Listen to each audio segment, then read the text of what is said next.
Bonjour à toutes. Alors, on va attaquer tout de suite, je vous l'avais promis, on va attaquer tout de suite par le tirage au sort donc de notre téléphone Oukitel. Ah, c'est parti.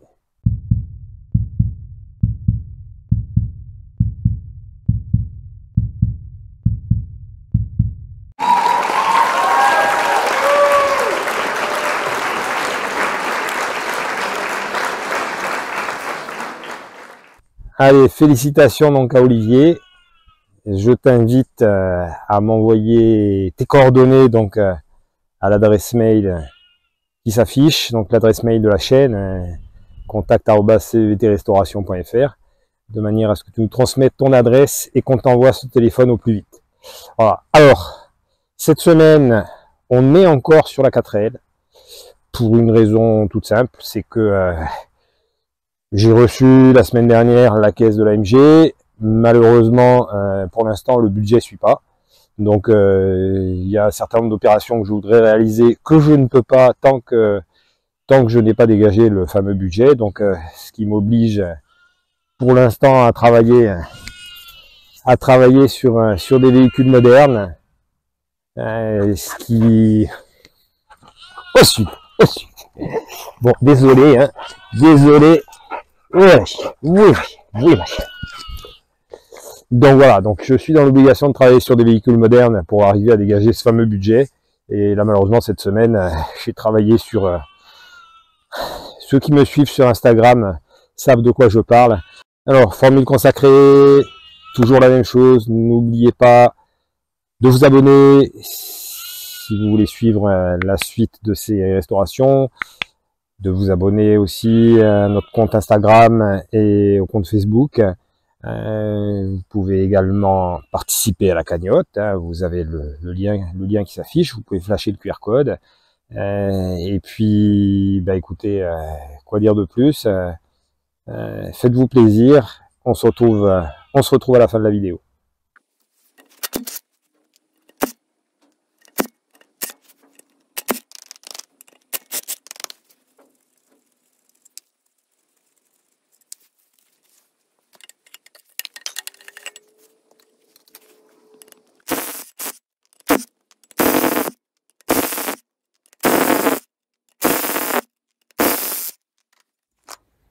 Alors, voilà, un grand classique, le joint spi de Villebrequin, qui, là, on le voit, est complètement mort, donc ça évacue une partie de l'huile sur le volant moteur.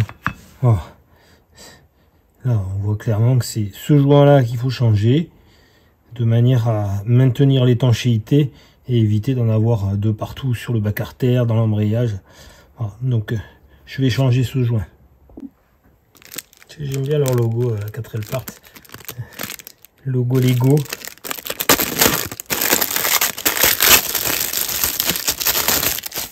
Voilà, donc ce joint, c'est un joint caoutchouc donc qui est très souple, et il y a un ressort intérieur qui permet de maintenir la lèvre en contact avec la portée du Villebrequin. Et c'est du caoutchouc, donc le caoutchouc il vieillit, il a tendance à sécher, et au bout d'un moment il durcit, et du coup l'étanchéité ne se fait plus. Voilà, donc ce qui doit être le cas sur ce moteur, après toutes ces années d'immobilisation. Je vais essayer de trouver un tournevis qui va bien.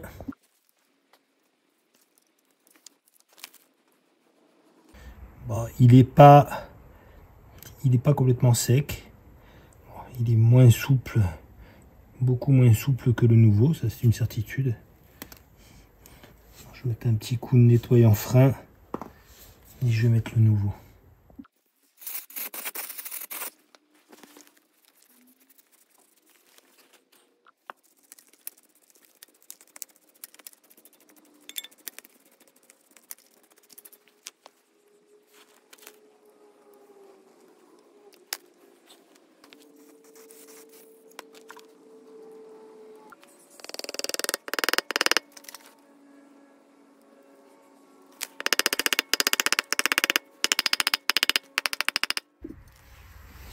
Alors, le volant moteur, en général, c'est pas le cas sur tous les véhicules, surtout quand ils sont un peu anciens, mais en général, le volant moteur est équilibré avec le vilebrequin.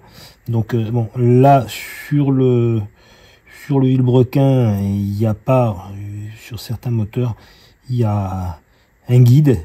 Là, en l'occurrence, il n'y en a pas. Par contre, bon, j'ai repéré tout à l'heure que cette marque-là, bon, il a légèrement tourné, mais elle était à peu près ici.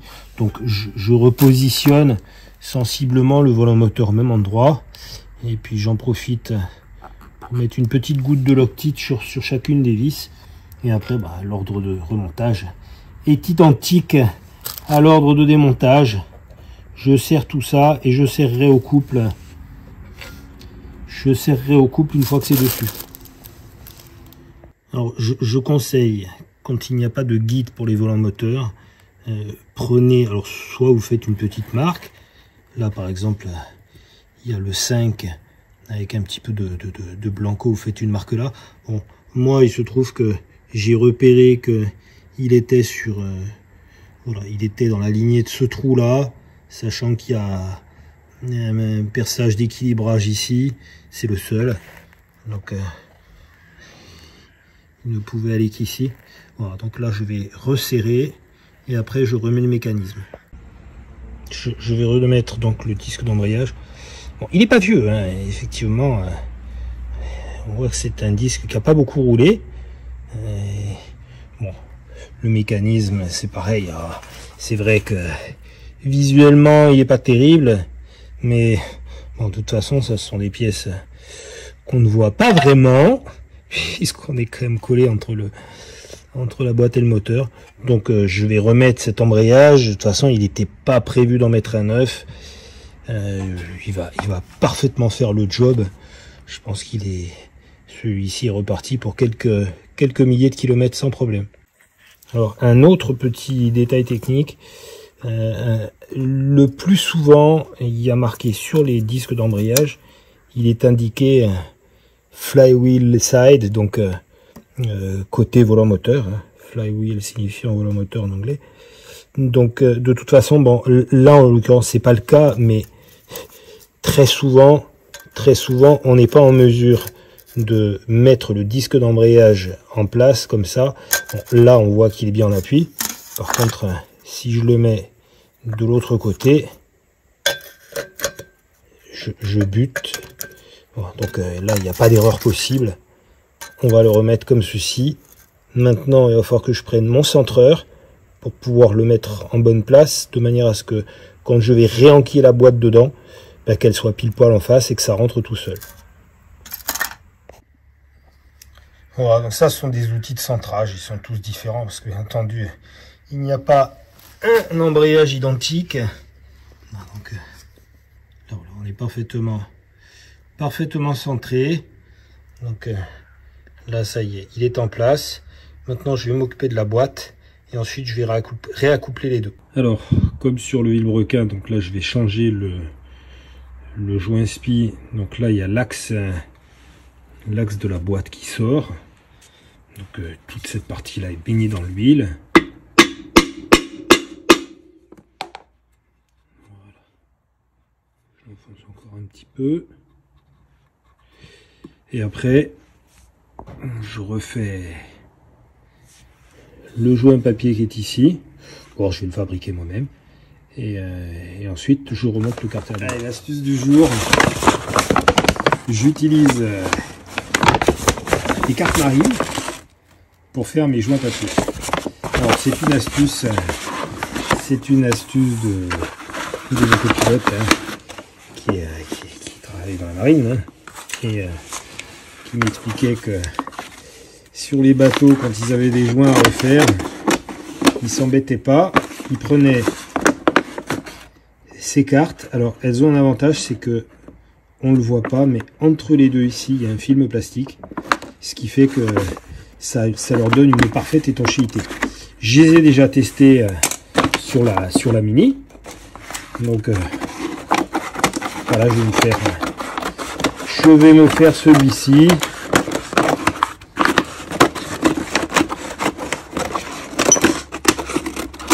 Voilà.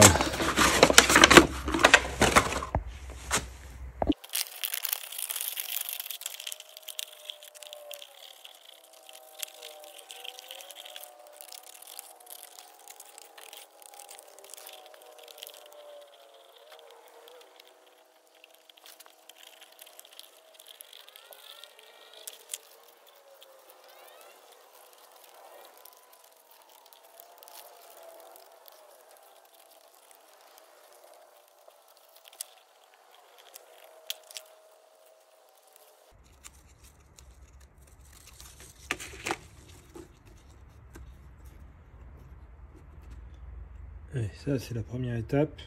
Maintenant je fais les trous avec une bille de roulement. Bon, alors le principe est simple. On prend une bille de roulement d'un diamètre supérieur au trou à réaliser. On positionne la bille dessus.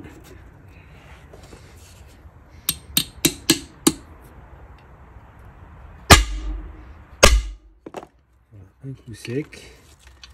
Et le trou il est fait à la bonne place.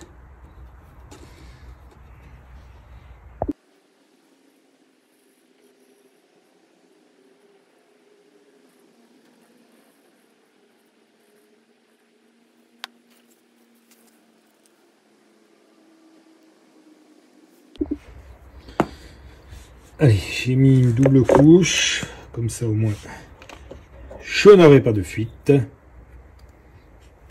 Et je remets ça sur le carter de la boîte.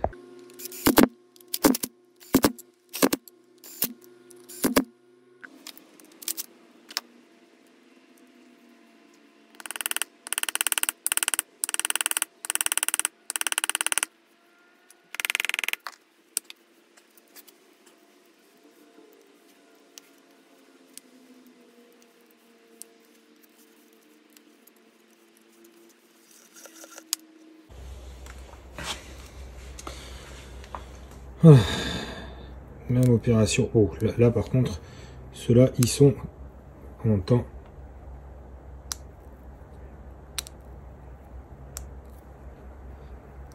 Ça, c'est du joint cuit de chez Cuit. Voilà, donc je les change et je remonte. Voilà, le joint tout neuf. C'est clair que ça change. J'en ai profité pour nettoyer la pièce.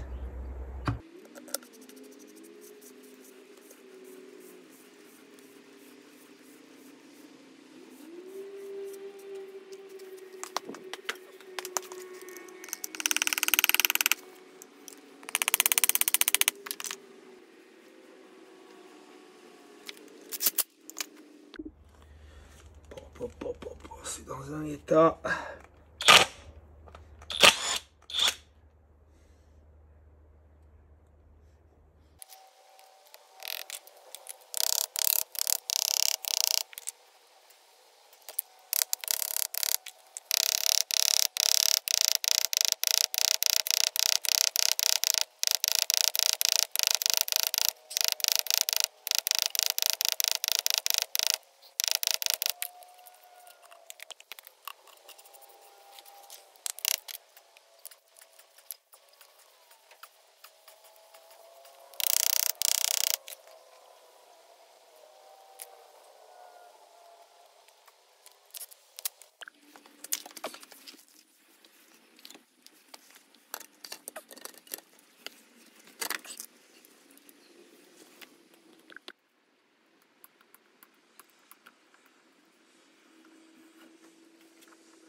Allez, je me fais plaisir.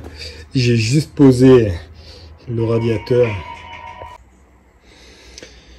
Allez, je me suis fait plaisir. Bon, c'est juste posé dessus. Donc, mon beau radiateur neuf avec ce ventilateur qui a eu un petit coup de jeune. Voilà, j'ai enlevé les autocollants sur les numéros de châssis. C'est pas mal. Allez, c'est pas mal du tout. Je dois avouer que, bon, même si je n'ai pas encore enlevé toutes les protections, je dois avouer que je me vois mal en l'état mettre ce moteur dans cet état-là dans la voiture. Donc bah, il va falloir que je m'y colle. Voilà. Je pourrais, hein, c'est pas prévu. C'est pas prévu, mais c'est juste pas possible. Je peux pas raisonnablement envisager. Ah, le bloc il est tout dégueulasse. Là il faut impérativement que je fasse quelque chose pour que visuellement le moteur soit à peu près aussi propre que le reste.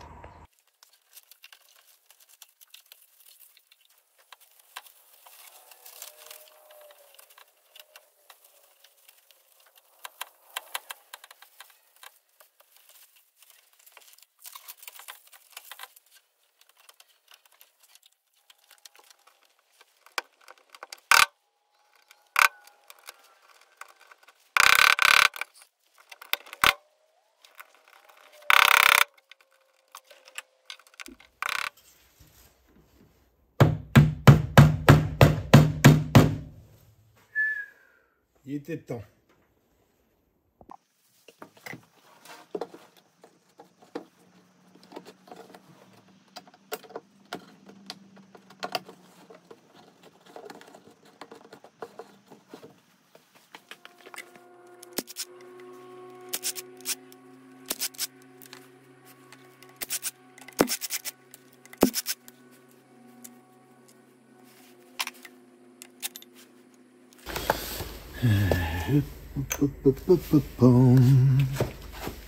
Alors, où est-ce qu'il m'en manque?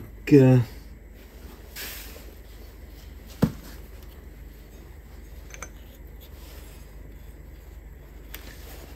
on a fait.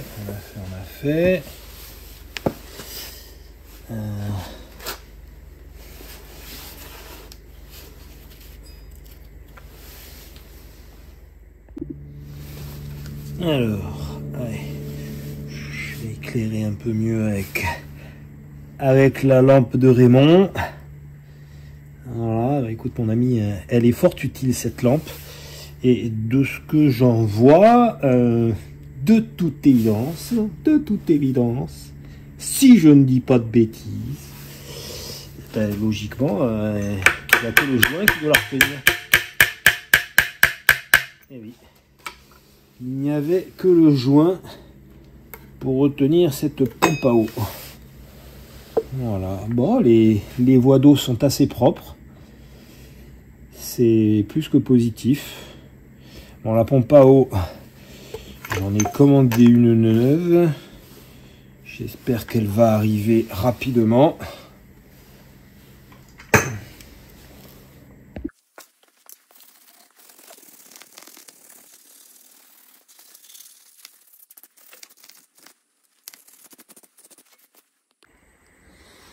Ça y est, j'ai remis à peu près tout en place. Donc ça, c'est pour maintenir la manivelle pour changer la roue. J'ai remis l'attache capot. Voilà, le vaisseau est à peu près en place. Là, il va falloir que je trouve un connecteur comme ça, puisque j'en ai 2-3 qui sont cassés. Donc du coup, bah, ça ne tient plus. Voilà. Ils tiennent plus dedans. Et puis, ben, le moteur, il est là, dans mon moulite. Voilà. Bon, tout est remonté, le démarreur est en place. Je vais quand même, je pense, sortir le cache-culbuteur, au moins pour le repeindre. Après, le reste, sincèrement, je sais, vous allez me dire, c'est dommage. Mais il y a une accumulation de... Une accumulation de minutes, pour pas dire d'heures, qui ne sont pas du tout prévues. Et je me retrouve, là on est fin janvier, et je me retrouve à être encore à travailler sur la 4L alors qu'elle aurait dû être terminée depuis déjà un petit moment. Voilà, donc je vais le remonter comme ça. De toute façon, c'est un véhicule qui n'est pas voué à être restauré, je me répète. C'est une remise en état avec un budget extrêmement short. Donc ce sera parfait. Le travail du jour, puisque là j'ai prévu donc de remonter le moteur dans la voiture. Ça va être de nettoyer ce carbu qui en a bien besoin. Enfin, sur le nettoyer, disons que je vais laisser travailler la machine. Je suis un gros feignant, faut dire ce qui est. Un gros feignant qui a nullement envie de passer du temps à nettoyer ça avec un pinceau, avec de l'essence ou autre. On va mettre ça dans la cuve à ultrasons, ça va être très bien.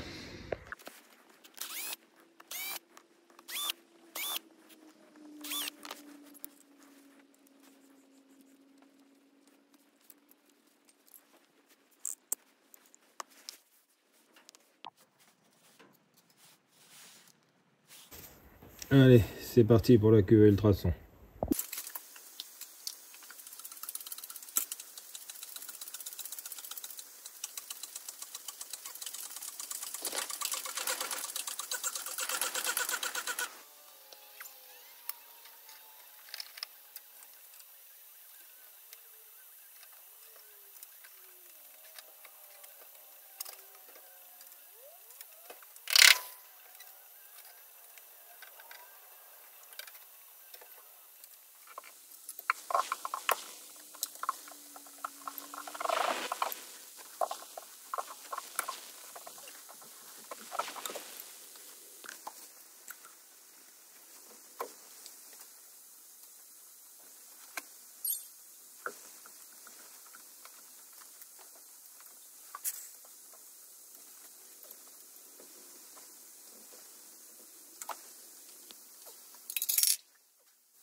J'en connais un qui va reconnaître l'origine de la sangle.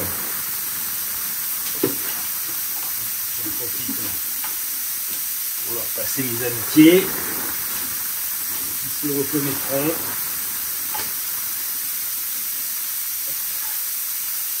Allez, ça y est, le moteur est en place.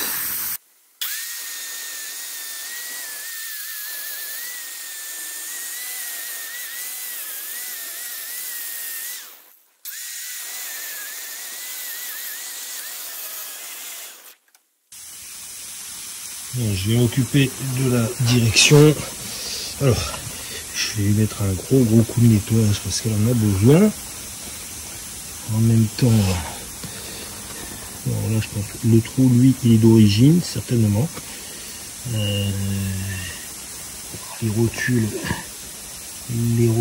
elles sont en bon état. Je ne change pas systématiquement. C'est pas pour ce que ça coûte, hein. Les rotules ça vaut pas le bout du monde, mais je ne vois pas l'intérêt de mettre en neuf si on peut recycler des pièces qui peuvent encore fonctionner. Bon, donc, allez, je mets un gros coup de brosse et je remonte.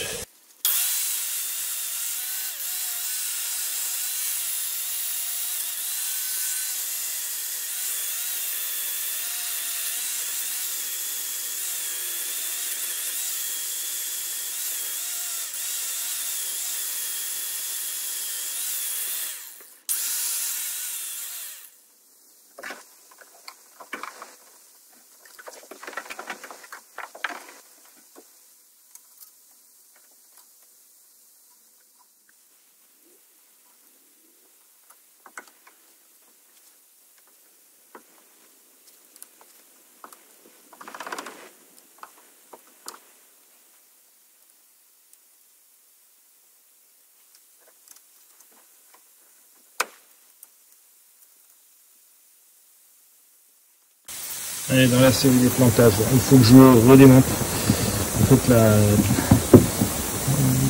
la colonne de direction, elle va de ce côté-là et pas de celui-ci. Donc là, je bloque, je peux pas la relier. Je peux pas la relier à la crémaillère. Il faut que je redémonte tout. J'en ai pas 10 minutes. C'est voilà, c'est des petits détails. Je dis toujours, la vie n'est pas un long fleuve tranquille. Et alors, en mécanique, c'est pareil. Ça y est, la crémaillère est en place. Alors ce que je prenais pour un trou d'origine, parce qu'en fait j'ai déjà eu le cas pour que l'air circule facilement, j'ai déjà eu le cas sur des soufflets de cardan sur ma voiture de course il y a quelques années.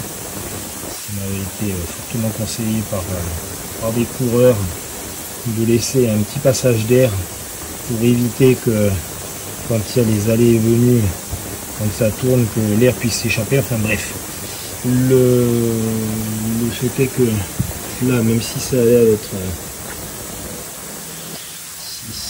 d'être proprement fait, ça ressemble clairement à du mâchouillage de rongeurs.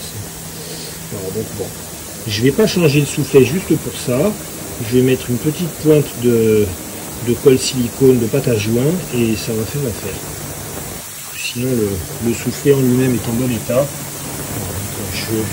J'ai relié la crémaillère, on va tester ça.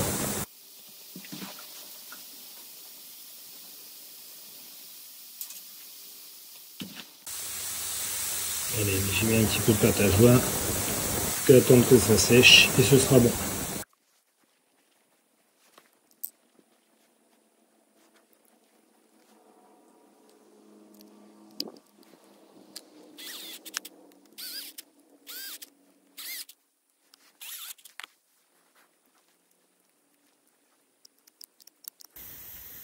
Allez, il a bien mis en mine, il n'y a plus qu'à le remonter.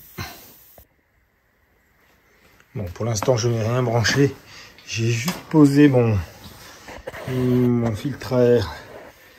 Le carbu est en place, c'est clair que il a quand même une autre allure. Donc là j'ai mis mon filtre à air, ça commence à ressembler à un compartiment moteur correct. Allez, j'attends avec impatience la nouvelle pompe à eau. Au passage, je me rends compte que j'ai oublié de commander les courroies. Voilà, je suis bien, il va falloir que je m'en occupe. Et puis ensuite, je pourrai remettre la traverse qui est peinte. Je pourrai remettre mon radiateur tout beau, tout neuf. Voilà, et ben, il n'y aura plus qu'à remettre en route derrière. Allez, je vais mettre en place ma belle pompe à eau toute neuve.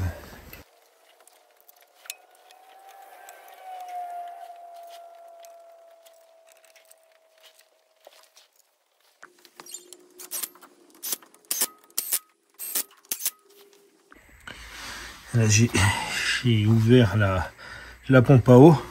J'en profite comme ça, je récupère un petit peu de boulonnerie. Bon, c'est pas joli. Je pense qu'il était grand temps de la changer. Par contre, cette plaque-là, je vais la garder. Parce que c'est de l'acier. C'est de l'acier épais. Et ça peut toujours servir. Si je suis amené à découper quelque chose, si j'ai besoin d'une pièce, d'un renfort ou quoi, ça peut servir. Voilà, mais ça va passer au recyclage. Je m'attaque au remontage des amortisseurs. Donc je vais commencer par remettre les CN blocs de bar stab.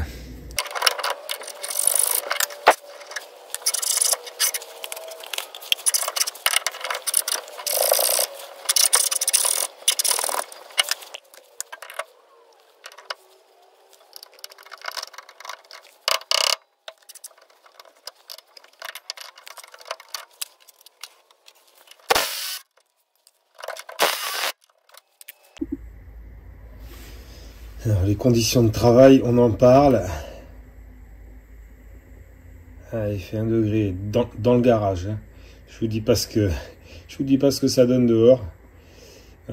Donc mettre les mains sur des pièces qui sont très froides, je dois avouer que c'est pas ce qu'il y a de plus agréable. Mais bon, il faut ce qu'il faut.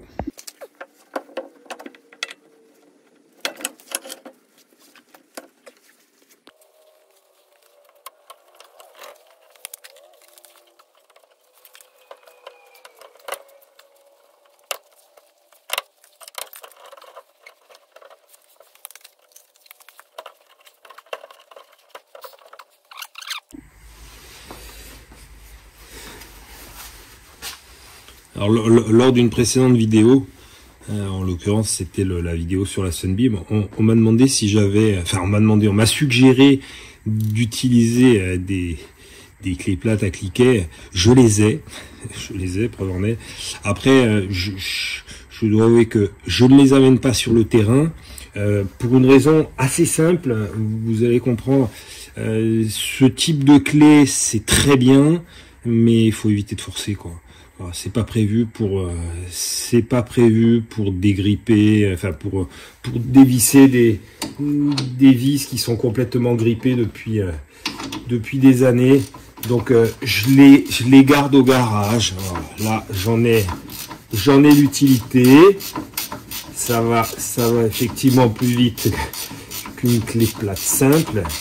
Mais voilà. Donc l'explication elle est là. C'est juste que pour les chantiers d'extraction, j'évite.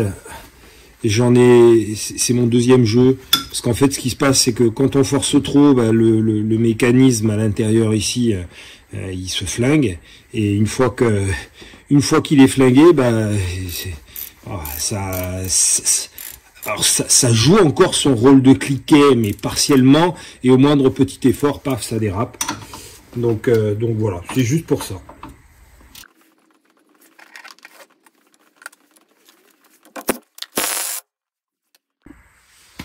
Allez, le premier côté est officiellement terminé. Bon, à l'exception de mon goujon. Donc je vais pouvoir passer à l'autre côté. Alors là, je vais m'occuper de la transmission côté passager. Bon, sur la 4L, l'avantage c'est que côté passager ou côté conducteur, c'est la même. elle a la même taille. Là, il se trouve qu'en l'occurrence, celle-ci était côté passager et mon soufflet de cardan ici était crevé.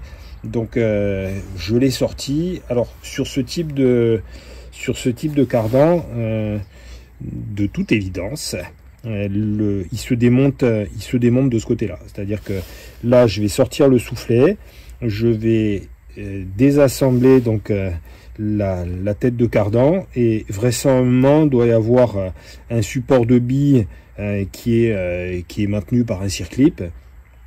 Donc il va falloir retirer et à ce moment-là, j'enlèverai ce soufflet-là, je mettrai le nouveau soufflet de ce côté-là et ensuite je remonterai de ce côté de manière classique.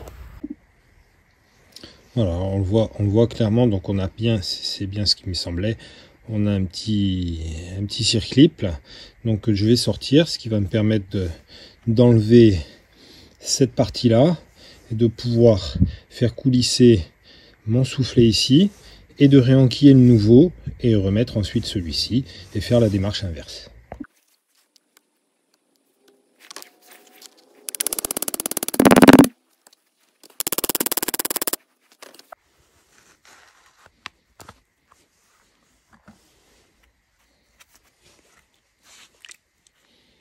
Alors avant de remettre le nouveau, je vais bien graisser et je remonte. Ça y est, le cardan est intégralement remonté. Oh, encore un peu grave. J'ai changé donc mon soufflet. Là, maintenant, il n'y a plus qu'à le remonter. C'est officiel, donc les trains roulants sont terminés. Donc là, je vais remettre la roue et puis je vais pouvoir enfin baisser la voiture, la remettre sur ses 4 roues et je vais m'atteler au moteur. Bon, là, je remets en attendant qu'elles arrivent, je remets les anciennes courroies. Je les changerai dès qu'elles sont là. C'est juste parce que je voudrais pouvoir avancer un petit peu et voilà quoi, tout simplement. Alors j'en avais déjà parlé quand j'avais refait la Mini. Là j'ai un CM bloc d'échappement qui est mort. Je veux remonter le collecteur et je n'en ai pas de neuf. J'avais pas prévu. Système dérivé des diabolos de planche à voile, de funboard.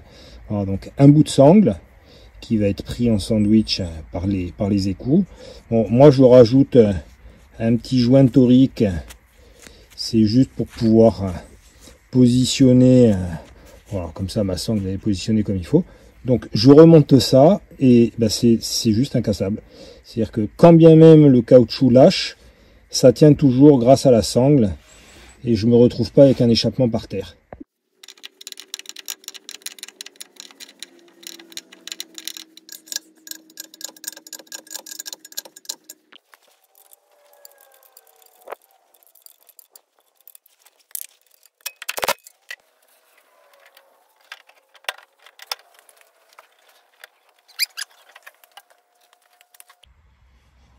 Alors là on a nos 2 leviers de vitesse, donc le mien malheureusement qui est plié et ça c'est celui que je viens de récupérer sur l'épave.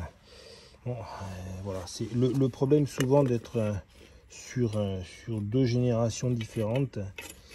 Là on n'a clairement pas ni les mêmes longueurs ni les mêmes trous, donc il va falloir que je fasse de l'adaptation. Je vais redresser un petit peu ce pare-choc. C'est rigolo parce que les épaves attirent vraiment tout type d'insectes, y compris des menthes religieuses. Là on a un no-tech, donc c'est le cocon des menthes. Donc c'est là dedans qu'elles pondent leurs œufs. Bon, celui-ci à mon avis est déjà ancien. Voilà. Un petit peu d'entomologie au passage.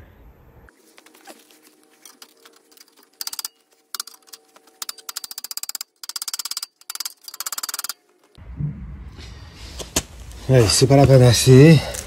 Ça, c'est celui que je viens de récupérer.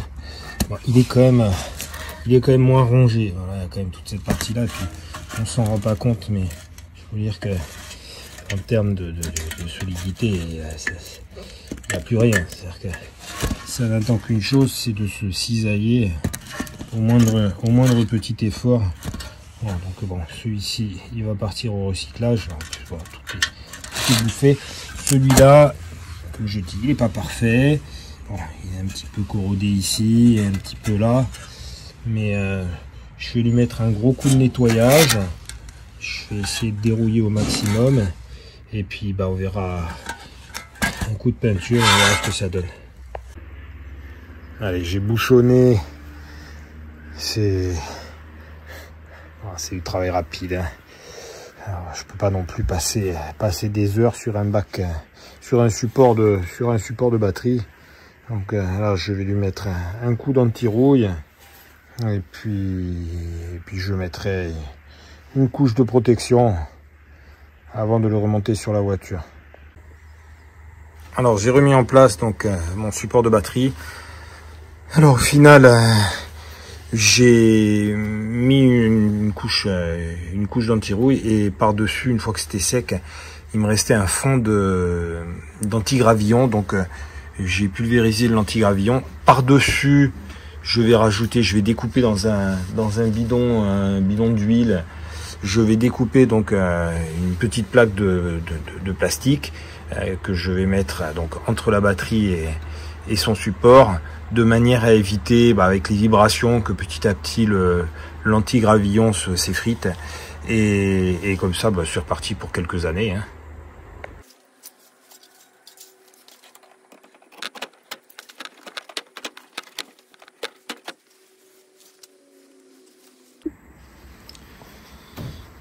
Le radiateur est en place, toutes les durites sont connectées et serrées. Donc, je vais mettre du liquide de refroidissement.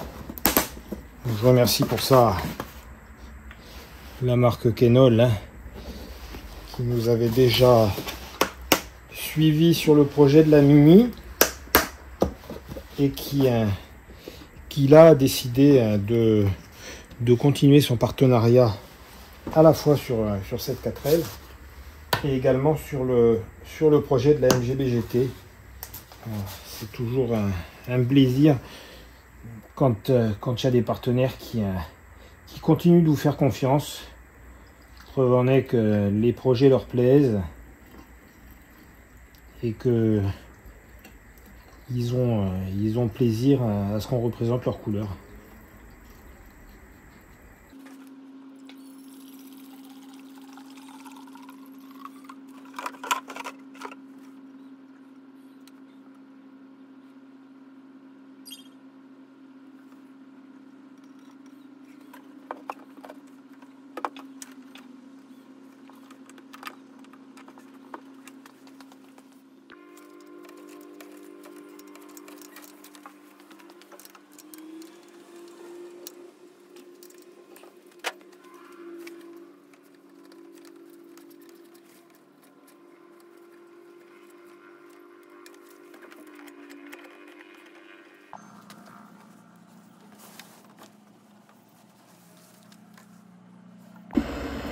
Alors un grand on va y arriver, on va reprendre. Alors un grand classique, les câbles qui s'effilochent. Donc ça c'est le câble d'accélérateur. En l'état, je peux malheureusement pas le remettre dans sa gaine, ça va pas passer. Donc j'essaie de le réembobiner à peu près comme il faut, et je vais essayer une technique. Bien, je vais essayer qui va consister à le chauffer pour l'empêcher en fait de s'effilocher à nouveau. Allez, on va tester ça.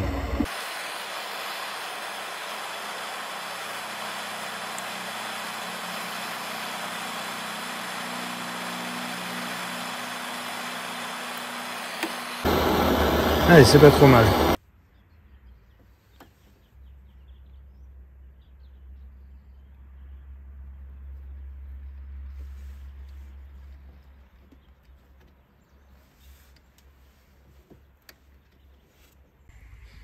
Alors il fallait s'y attendre. Alors ça c'est l'attache qui maintient le câble d'accélérateur dans l'axe de la pédale. Et le souci c'est qu'il y a deux petites excroissances de chaque côté pour bloquer la pièce comme un cran d'arrêt de harpon. Hein. Donc avec deux petites pièces là, une fois qu'on l'a rentré dans le trou, ça peut plus sortir. Sauf que vu l'âge de la voiture, les deux petites pattes se sont cassées. Donc là je vais essayer, j'ai percé un petit trou là. Je vais essayer de mettre un semblant de goupille de manière à ce que ça bouge plus, sinon ça m'oblige à changer la pièce.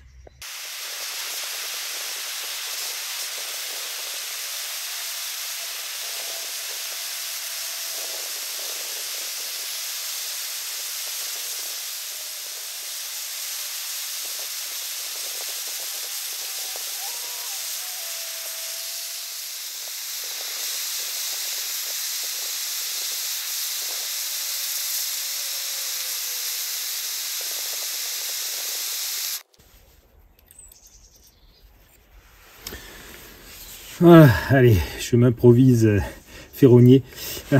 Alors, dans la série Tout se recycle, ceci était un circlip de Cardan.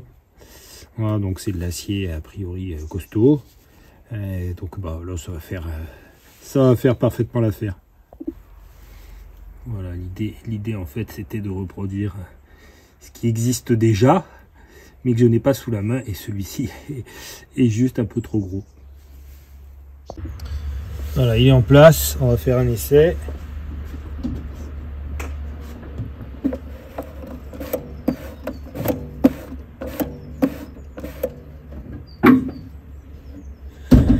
Allez, c'est parfait. J'ai reçu mes courroies neuves. Je pense que il ne me semble pas nécessaire d'expliquer pour quelles raisons il faut les changer. Voilà, ça c'est le genre de pièces, surtout pour le prix que ça coûte. Voilà, donc j'installe les nouvelles.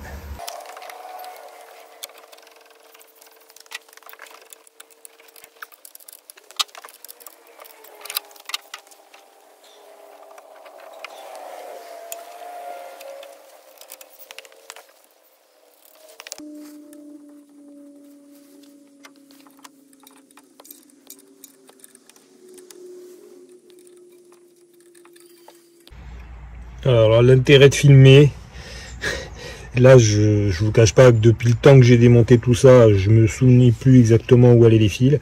Voilà, donc je jette un œil sur les vidéos et ça me permet de retrouver exactement où elles vont. Voilà.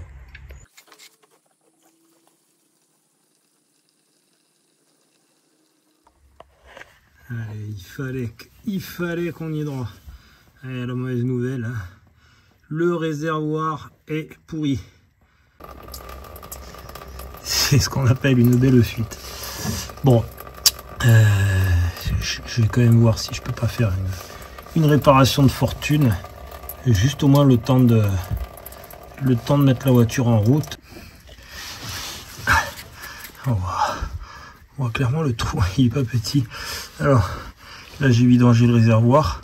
Ce que je vais faire, parce que c'est vraiment du dépannage de fortune, idéalement, il faudrait que je le sorte pour pouvoir le récupérer. Bon, ça se répare, ça. Même si je crains qu'à l'intérieur, il soit fortement corrodé.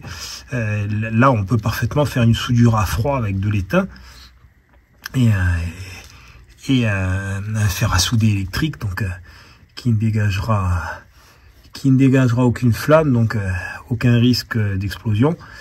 Par contre, bon, là, il y en a, à mon avis, si je gratte un peu, je passe au travers. Et puis, il y en a un là aussi, ici, ça suinte, on le voit. Donc, ce que je vais faire, c'est que je vais bien terminer de poncer. Et puis, je vais mettre du mastic éteint que j'utilise pour la carrosserie, là, celui que j'ai déjà utilisé sur la Mini. Et je pense que ça devrait, au moins pour me dépanner, ça devrait fonctionner.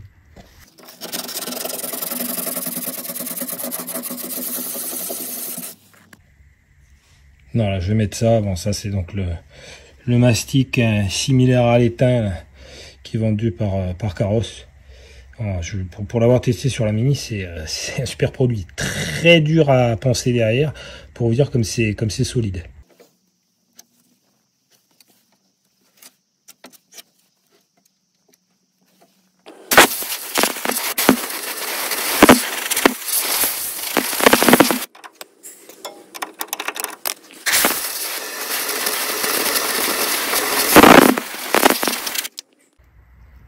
Bon, j'ai remis le carburant dans le réservoir, mais sincèrement, c'est vraiment un emplâtre. C'est juste pour pouvoir bouger la voiture. D'ailleurs, en même temps, je me rends compte qu'il y a d'autres suintements. Ils se percent de partout. C'est juste pas possible comme ça. Allez, je suis dans la galère. Bah, le problème, c'est que l'essence sort pas du réservoir. À mon avis, où c'est colmaté au niveau de la tuyauterie à l'intérieur, il va falloir que je sorte le réservoir. Allez, j'ai déconnecté la goulotte. J'ai sorti les boulons. Donc là, il tient a priori plus sur grand chose. Par contre, il va falloir que je le vidange. Cette fois-ci, j'ai pas le choix. Tout à l'heure, j'ai pu le vidanger par le trou. Là, je peux pas, donc je suis obligé d'ouvrir la vis de purge. Il y a eu un grand crack. Je sais pas ce qui a lâché. Si je vais arriver à desserrer quoi que ce soit. Bon, de toute façon, il est mort, donc c'est sans scrupule. Allez, je le vidange. Alors, en fait, c'est le réservoir qui a lâché. Le filetage était tellement bloqué que c'est toute la soudure qui a rendu l'âme.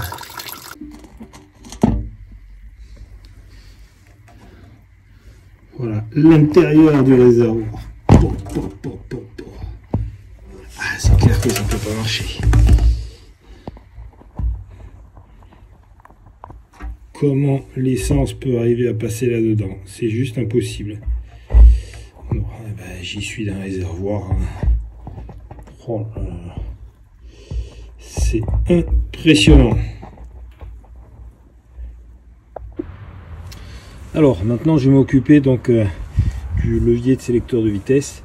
Je vais remplacer, donc ça ce sont les caoutchoucs d'origine donc qui viennent s'emmancher sur le levier, sur l'axe de sortie de boîte, et je vais les remplacer donc par les kits qui m'ont été fournis par Medforel. Voilà, donc c'est un kit qui est très bien fait sur rotule Uniball et qui en fait élimine complètement le jeu, ce qui permet de sélectionner les vitesses de manière beaucoup plus précise. Voilà, donc je vais monter le kit et après je l'installe sur la voiture.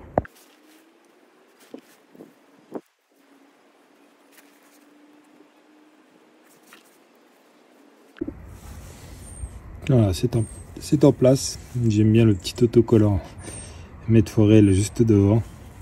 Voilà, je vais réinstaller le levier sur la voiture.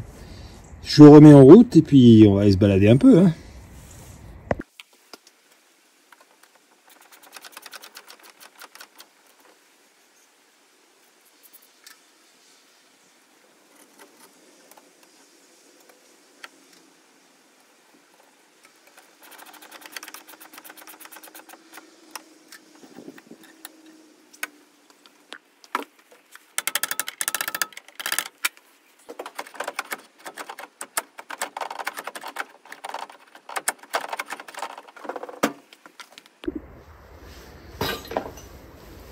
Allez, je vais faire une tentative de mise en route.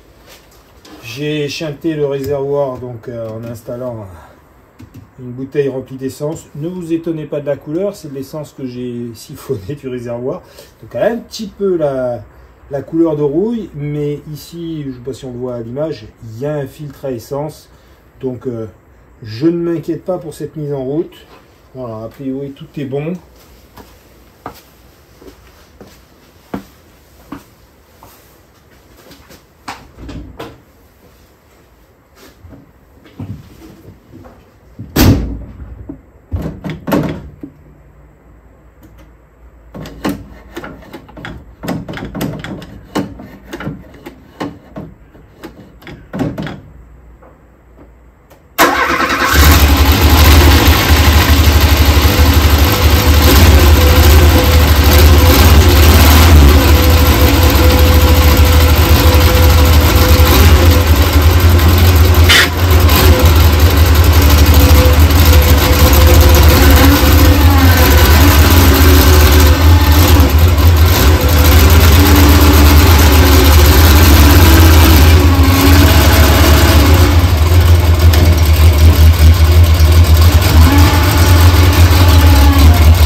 Allez, deuxième essai, j'ai baissé la richesse qui de toute évidence était trop élevée.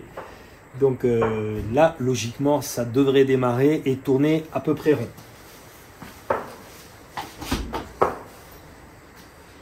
J'ai la flemme de rentrer dedans.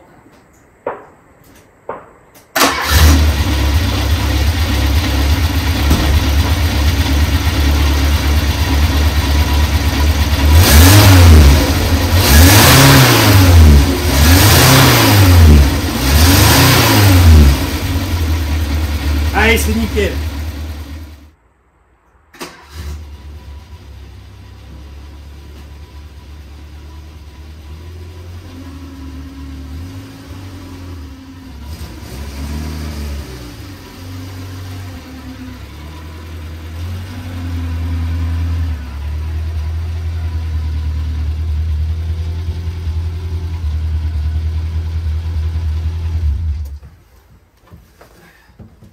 Allez, je vais pouvoir nettoyer mon garage.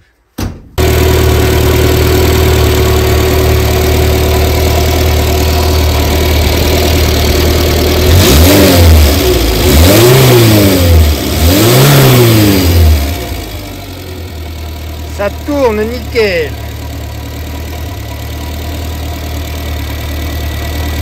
Un vrai régal. Voilà, donc cette 4L, ça y est, officiellement, elle roule à nouveau. Bon, il y a encore du travail, La semaine prochaine, malheureusement, je ne pourrai pas vous présenter un épisode de l'AMG. Il y aura une surprise. On va pas rester sans rien. Il y aura une surprise. Mais voilà, comme je vous dis, pour l'AMG, je ne suis pas pour l'instant en mesure de dégager suffisamment de budget. Je voudrais investir, c'est le cas de dire, investir dans du matériel de sablage, en l'occurrence une sableuse portative et louer derrière le compresseur qui va bien, de manière à sabler la caisse avant d'attaquer les travaux, sachant que là, bon, elle a déjà été sablée une première fois, ils l'ont laissé rouiller derrière. Là, je voudrais repartir vraiment sur une base saine, mais pour ça, entre l'achat de la sableuse portative, de l'équipement, au moins un masque pour éviter d'en prendre plein la figure, et puis le sable, que malheureusement on trouve pas ici, donc il faut le faire venir. Donc tout ça a un coût, et dans l'immédiat, c'est un coût que je ne suis pas en mesure de prendre en charge. Donc pas de MG la semaine prochaine, mais quoi qu'il advienne, je vous dis, il y aura une surprise. Pour ceux qui ont envie d'en apprendre un petit peu plus sur moi, ce sera l'occasion. Voilà. Rebelote, formule consacrée. N'hésitez pas à vous abonner, à liker. Très important les likes. C'est aussi ce qui permet le référencement et de faire remonter les vidéos. Instagram, Facebook, Litchi pour ceux qui veulent. Et puis, comme je vous dis à chaque fois, je vous souhaite une bonne semaine. Portez-vous bien et à bientôt.